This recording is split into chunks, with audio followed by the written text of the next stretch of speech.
Bisa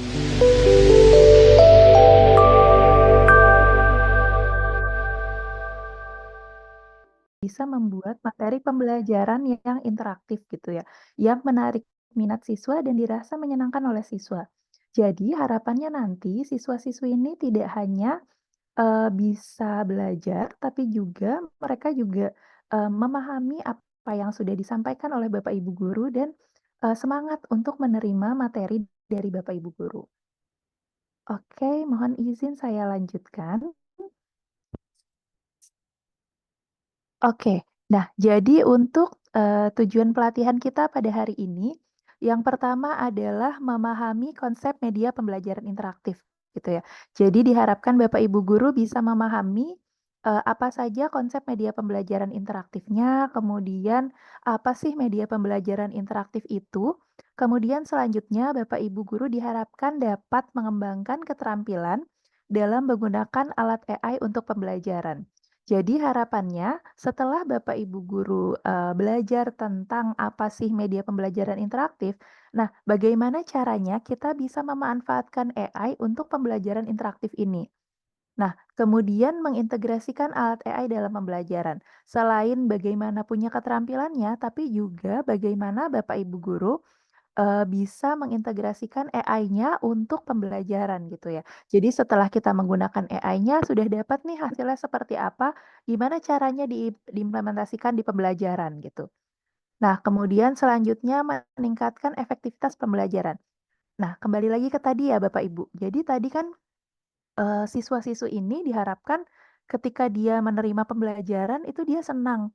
Dia merasa bahwa, "Oh iya, materinya menyenangkan," gitu.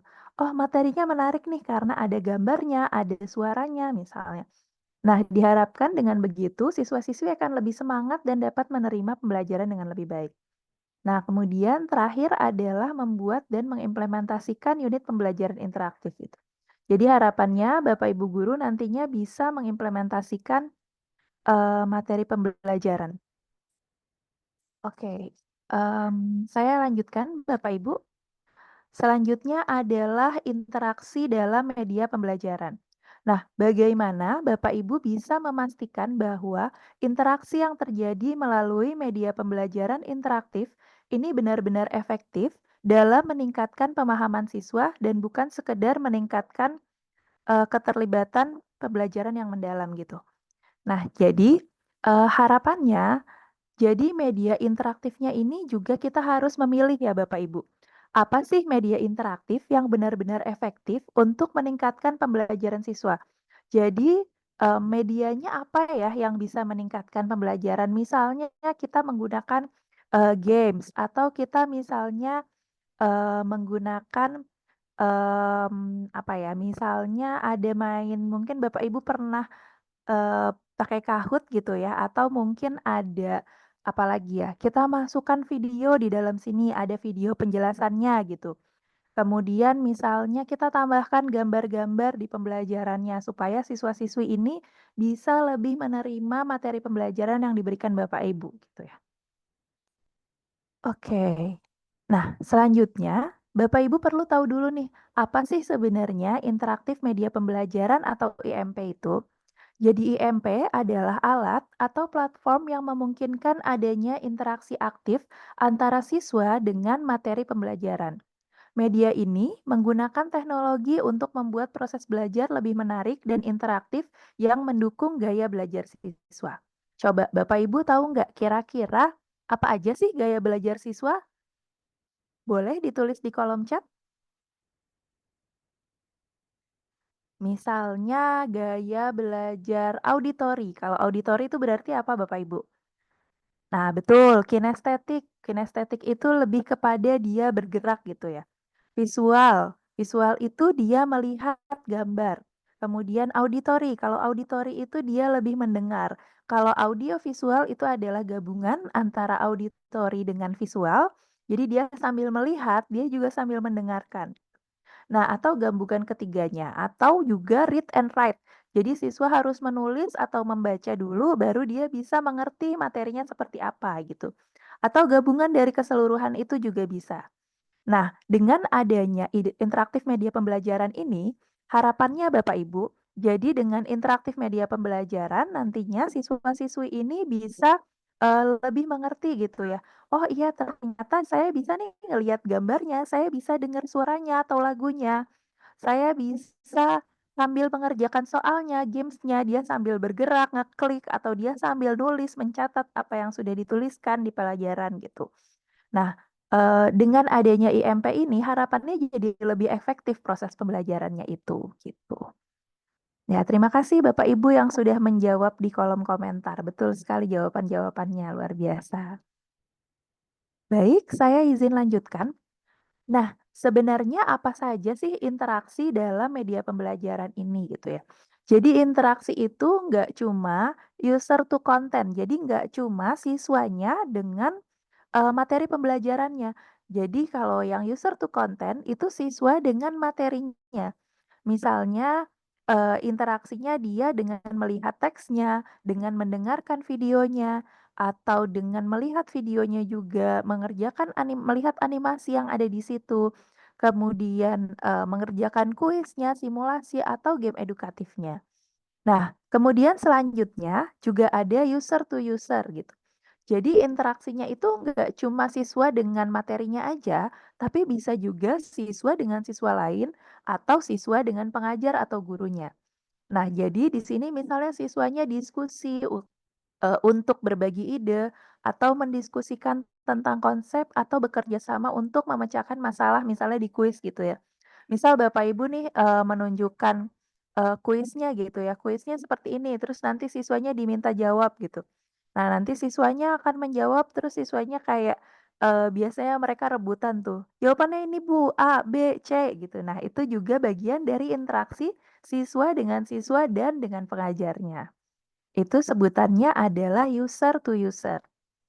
Nah, selanjutnya Bapak Ibu, ada namanya user to interface. Ini mengacu pada interaksi antara siswa dengan teknologi atau platform yang digunakan. Jadi interface itu adalah perangkat, baik perangkat keras ataupun perangkat lunak yang digunakan untuk siswa dalam belajar, menggunakan media pembelajaran. Perangkat keras contohnya apa sih? Komputer, smartphone, itu adalah bagian dari perangkat keras. Jadi barangnya yang bisa kita pegang Bapak Ibu. Nah, kemudian ada juga perangkat lunak. Perangkat lunak misalnya apa? Misalnya aplikasinya atau web atau sistem manajemen pembelajarannya. Itu adalah perangkat lunak atau interface perangkat lunak. Oke. Nah, sampai sini Bapak Ibu ada yang mau ditanyakan dulu tentang konsepnya? Kalau ada yang mau ditanyakan boleh raise hand Bapak Ibu atau boleh, tanya di kolom chat. Nanti untuk materinya insya Allah di-share oleh, tim yang terkait gitu ya. Nanti akan di-share di grupnya. Izin Mbak Ayu untuk link grupnya tadi sudah disampaikan belum ya?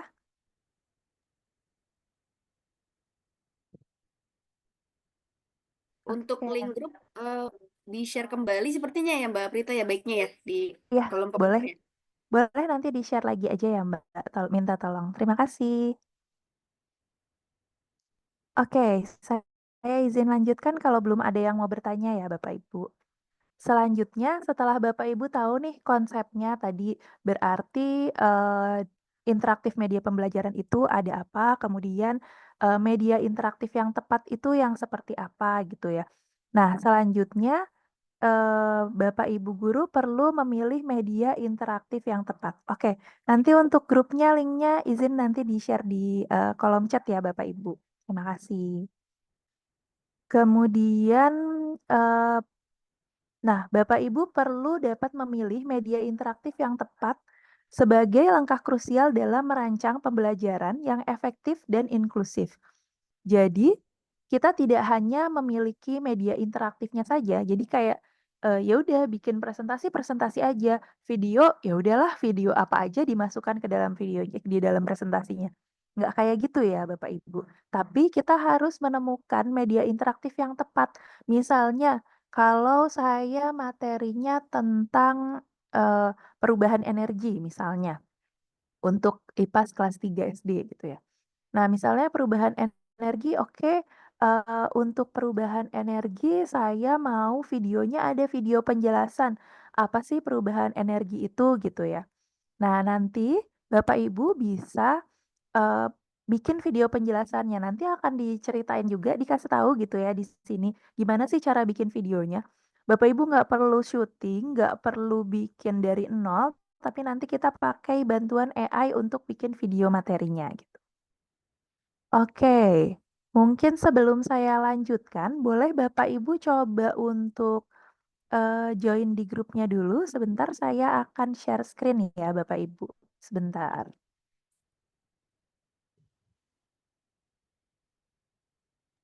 Ya Bapak Ibu, sebentar ya, link grupnya sedang menyusul.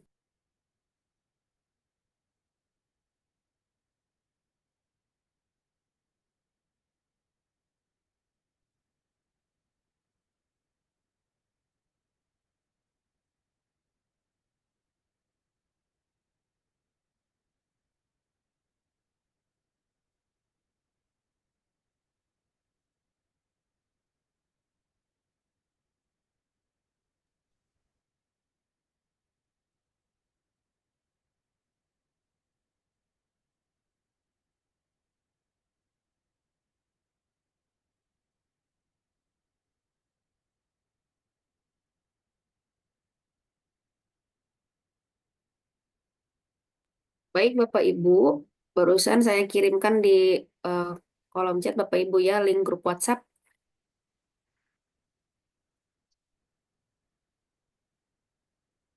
Nah, bisa. Oke, terima kasih Mbak Ayu. Ini juga bisa mmm, di-scan QR-nya ya Bapak Ibu, nanti bisa langsung, join juga di grupnya.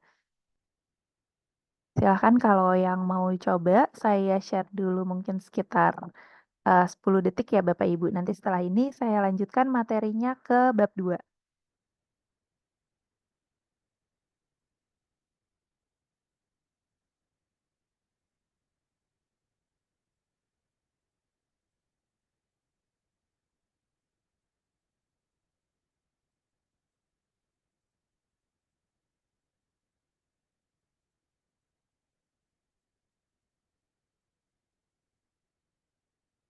Oke, boleh saya lanjutkan nanti mungkin kalau Bapak Ibu yang mau, join di grupnya bisa langsung, masuk ke link yang ada di kolom chat ya Bapak Ibu.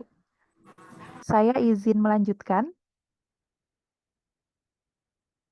Oke, sekarang adalah kita memilih media interaktif yang tepat gitu. Jadi tadi kembali lagi Bapak Ibu, kita perlu bisa memilih kira-kira media interaktif yang tepat untuk digunakan gitu ya, seperti apa, kemudian bagaimana bisa memilih media yang tepat, kita akan belajar di sini. Nah, kita harus tahu dulu nih alasannya Bapak Ibu, kenapa sih kita harus memilih media interaktif yang tepat? Yang pertama adalah, untuk menyesuaikan dengan tujuan pembelajaran. Media interaktif harus sesuai dengan tujuan yang ingin dicapai untuk memastikan hasil belajar yang efektif. Jadi Bapak Ibu, untuk media interaktif ini kita juga harus sesuai gitu ya dengan tujuannya mau dicapai apa sih? Inginnya siswa memahami tentang, misalnya tadi perubahan energi. Berarti kita perlu ngasih contoh nih, perubahan energi yang benar tuh seperti apa, kita kasih videonya di situ tentang perubahan energi. Atau, kita mau masukin gambaran dari perubahan energi gitu, nanti bisa juga dimasukkan ke situ. Kemudian yang kedua adalah meningkatkan keterlibatan dan motivasi siswa. Nah, kembali lagi Bapak Ibu, kalau medianya menarik, kemudian juga menyenangkan menurut siswa, ini diharapkan siswa akan lebih terlibat dan termotivasi. Sehingga siswa ini akan, berpartisipasi secara aktif dalam proses belajar gitu ya. Jadi yang tadinya biasanya kalau Bapak Ibu, menjelaskan misalnya siswanya ngantuk-ngantuk gitu ya, harapannya dengan ini dia lebih senang karena warna-warnanya menarik, gambarnya menarik, ada suaranya juga. Nah, kemudian selanjutnya memenuhi beragam gaya belajar.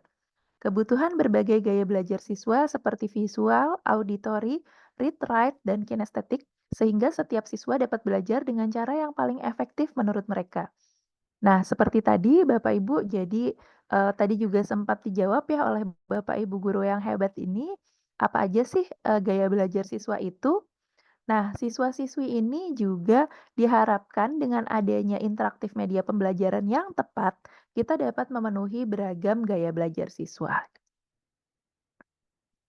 Oke, saya lanjutkan. Nah, selanjutnya apa aja sih jenis-jenis media interaktif pembelajaran?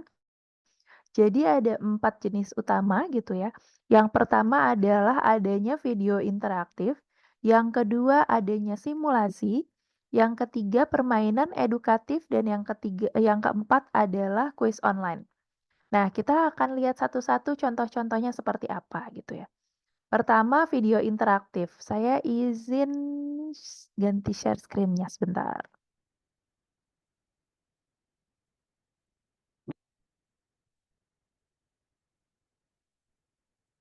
Oke, kita coba masuk ke salah satu contoh video interaktif Bapak Ibu. Nah, ini contoh salah satu platform yang digunakan, namanya Edpuzzle. Ini saya langsung buka ke halaman. Bapak Ibu kalau mau buka silahkan, tapi nggak mandatory karena saya hanya ngenalin aja dengan Bapak Ibu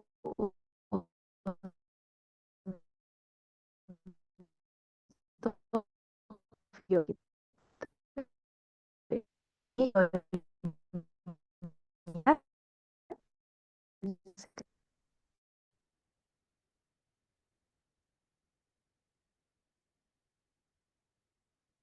Oke, coba kita lihat salah satu ada di Edpuzzle. Jadi di sini itu Bapak Ibu bisa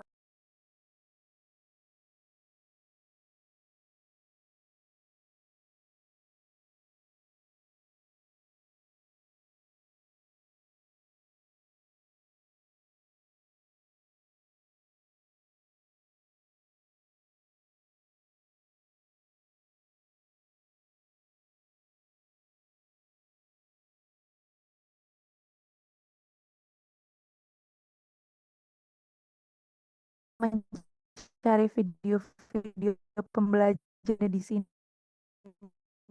gitu ya semua. Oke, selanjutnya saya mau share juga Bapak Ibu untuk simulasi. Jadi untuk simulasi ini Bapak Ibu bisa menggunakan Pet Interactive Simulation, Labster atau Explore Learning Gizmo. Saya kasih contoh salah satu misalnya Pet Interaktif ya Ibu. Oke, nah ini dia ada dari University of Colorado gitu ya. Jadi mereka ngasih eh, file-file yang gratis gitu. Bapak Ibu bisa langsung coba akses di sini. Namanya pet.colorado.edu. Sebentar, agak lambat.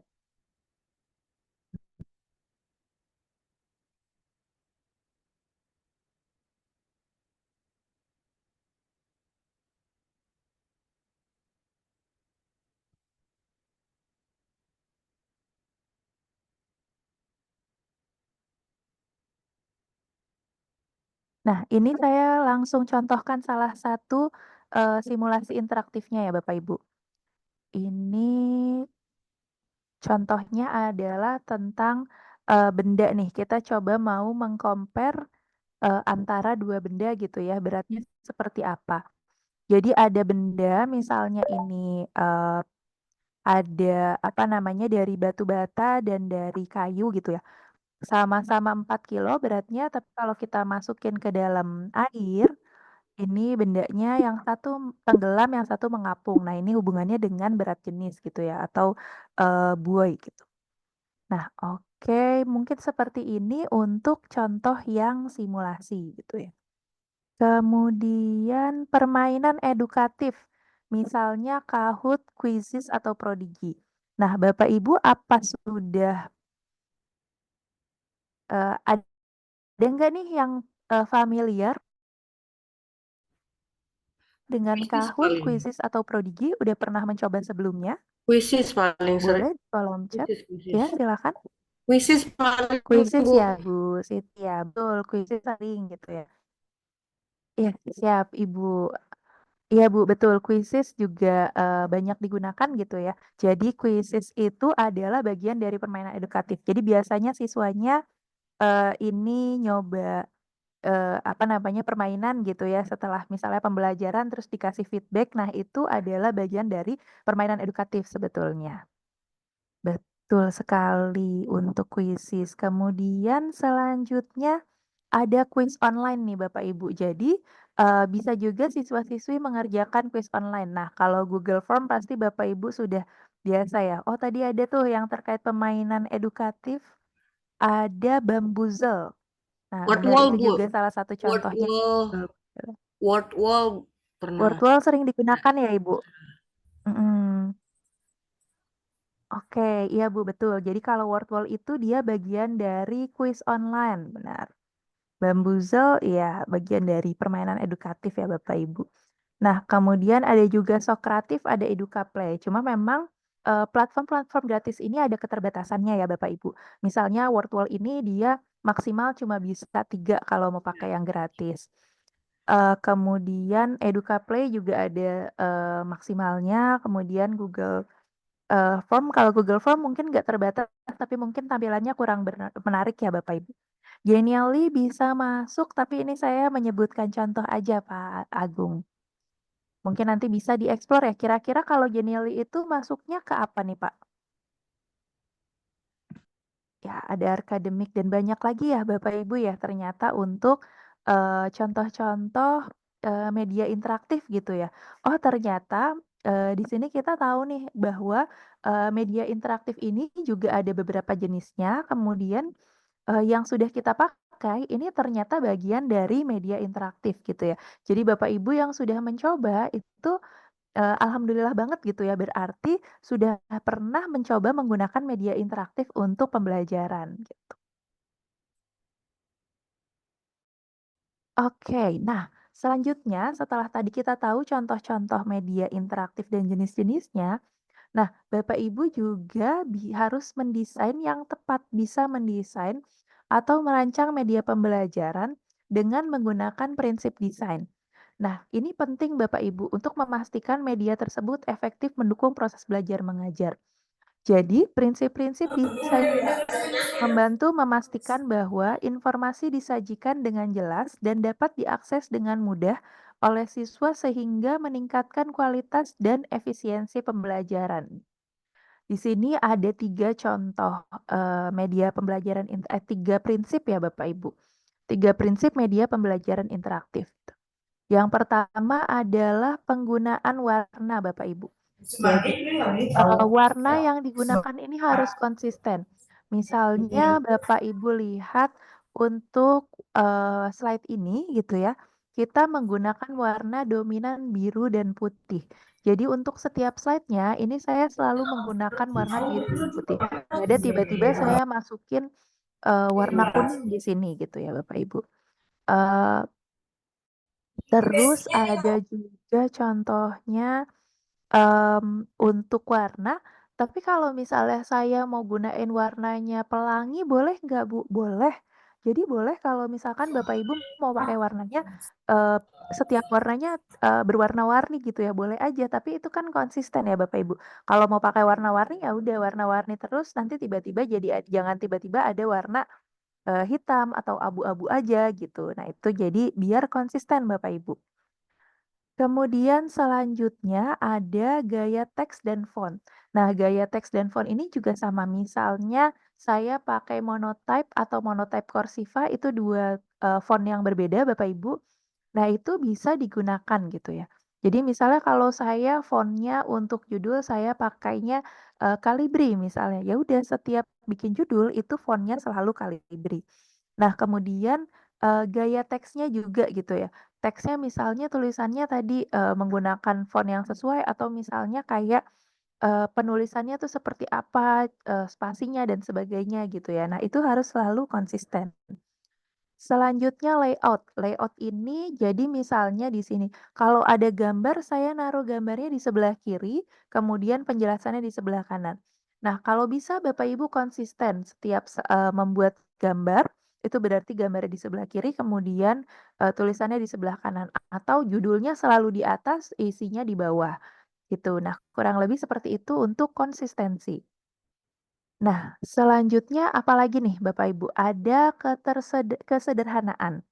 Kesederhanaan ini maksudnya apa? Jadi kita minimalkan elemen yang tidak perlu. Biasanya banyak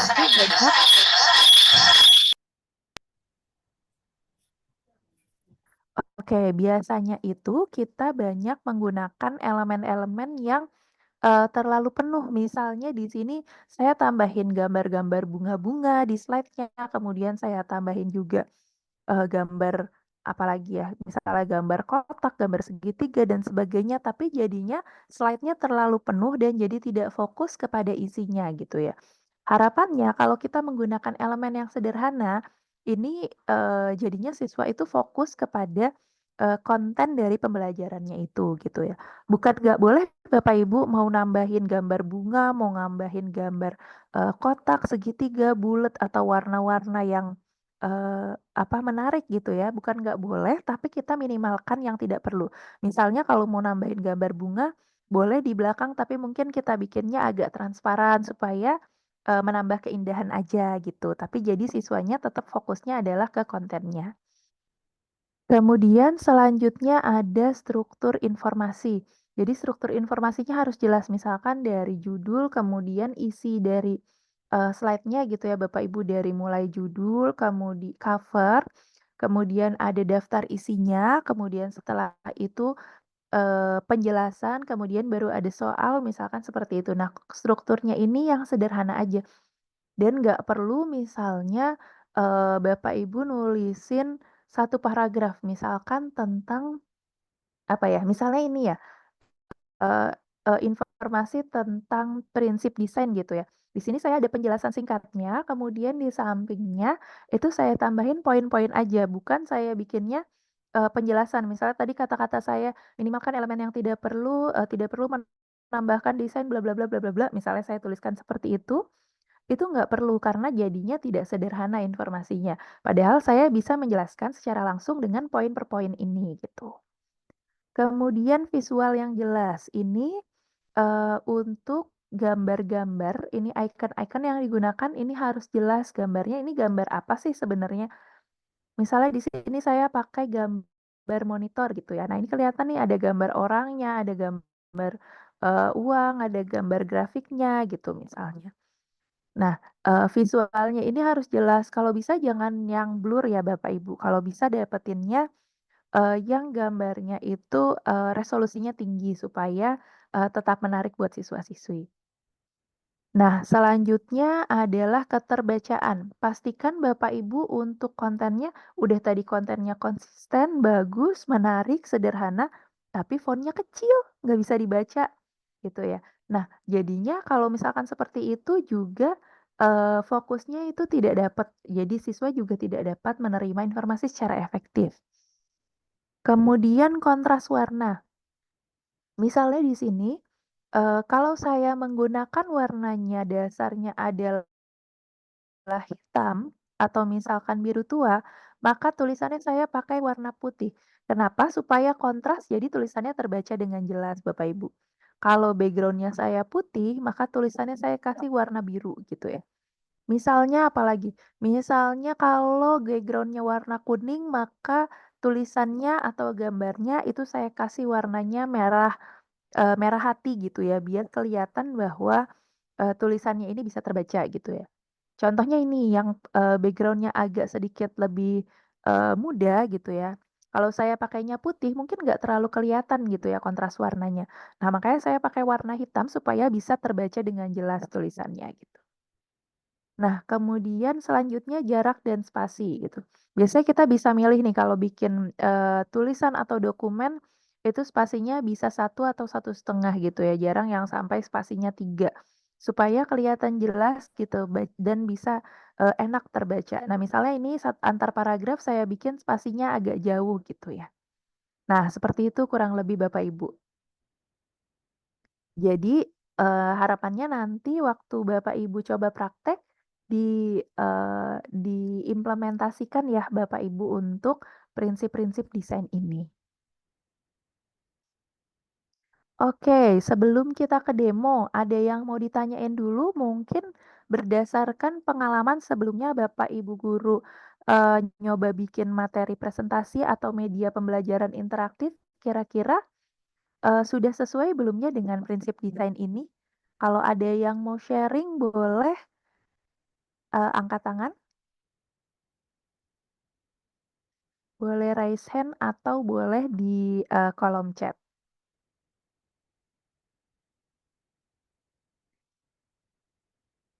Ada yang mau sharing?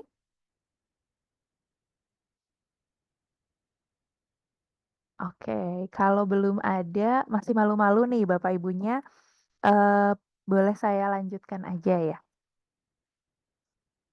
Oke, saya izin melanjutkan untuk menyusun konten interaktif. Nah, ini adalah bagian serunya ya. Bapak Ibu nanti akan mencoba membuat materi. Materinya yang seperti apa sih?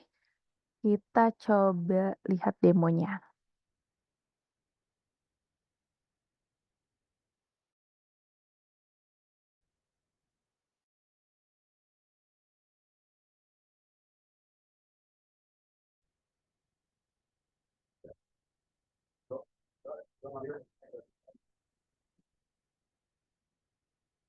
Nah, ini adalah contoh demo dari materi pembelajaran interaktif ya Bapak Ibu. Jadi nanti Bapak Ibu guru akan membuat materi kira-kira seperti ini, tapi sesuai kreativitas masing-masing ya Bapak Ibu. Misalnya ini ada suaranya, kemudian ada startnya. Kalau saya start, bentar, dari suaranya.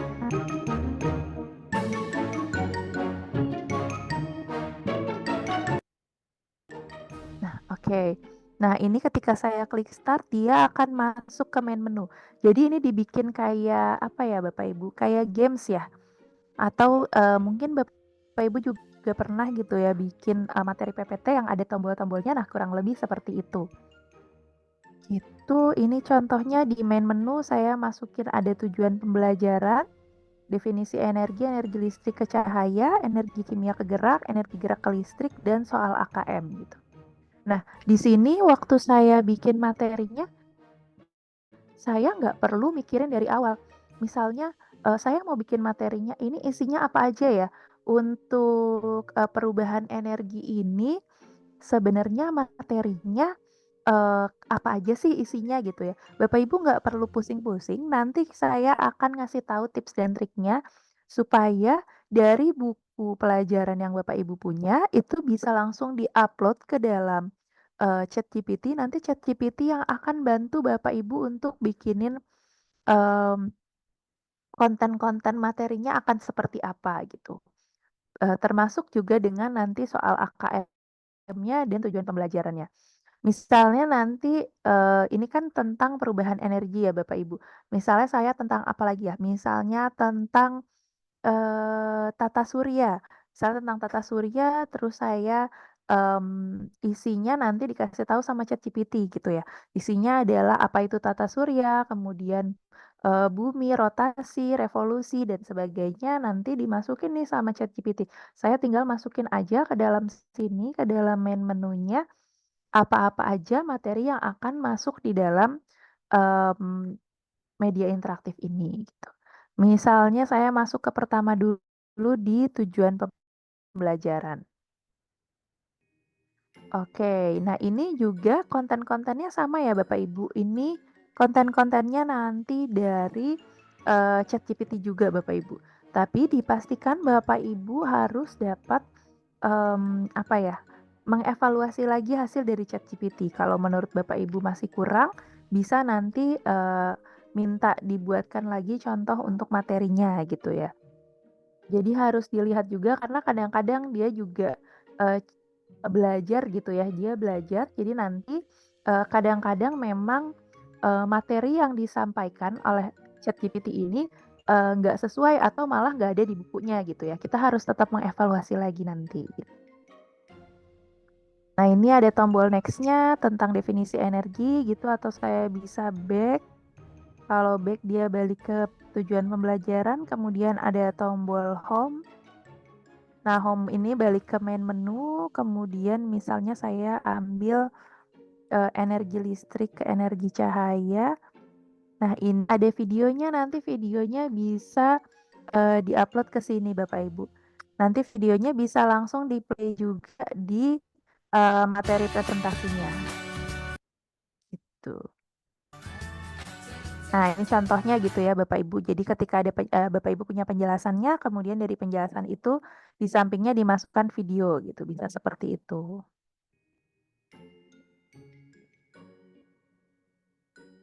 Oke, kemudian contoh lainnya sebentar. Nah, kemudian contohnya adalah untuk kuis AKM gitu ya. Ini kebetulan ada 4 kelompok kuis gitu. Kalau AKM ini ada apa aja Bapak Ibu? Ada soal pilihan ganda kompleks, kemudian isian singkat, mencocokkan, kemudian esai ya. Jadi ada 5. Nah, nanti Bapak Ibu akan bisa membuat soal AKM di sini. Ini contohnya. Nah, ini soalnya juga bisa langsung di-embed di sini pakai Wordwall. Yang sudah biasa menggunakan Wordwall bisa pakai Wordwall-nya bisa di-embed langsung di dalam materi presentasinya gitu. Misal ini saya mau mengerjakan proses fotosintesis pada tumbuhan, energi cahaya menjadi energi kimia. Oke, benar. Oke, mengapa manusia membutuhkan energi dalam bentuk yang berbeda, memerlukan energi yang berbeda. Oh. Nah, kemudian dia juga ada di sini pilihan ganda kompleks untuk mengenai fotosintesis gitu ya, menghasilkan oksigen dan mengubah energi cahaya menjadi energi kimia. Nah, kurang lebih seperti itu Bapak Ibu. Jadi nanti bisa langsung dicobain di sini.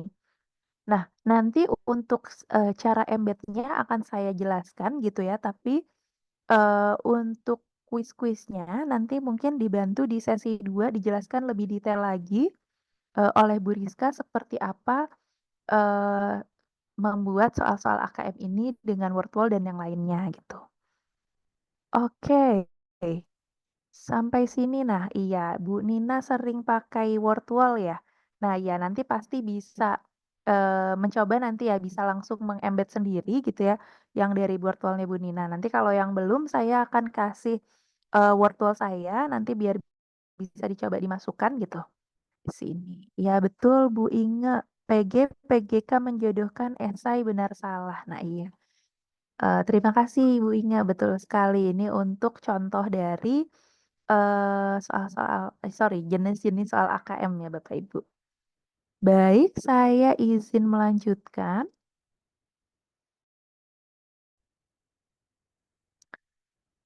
Oke. Ada yang mau ditanya dulu nggak nih Bapak Ibu sebelum kita mulai praktek? Kalau ada nanti boleh langsung raise hand atau boleh langsung open mic aja kalau mau nanya ya Bapak Ibu. Saya izin melanjutkan. Ini adalah platform-platform yang digunakan untuk nanti membantu Bapak Ibu guru untuk mengimplementasikan interaktif media pembelajaran.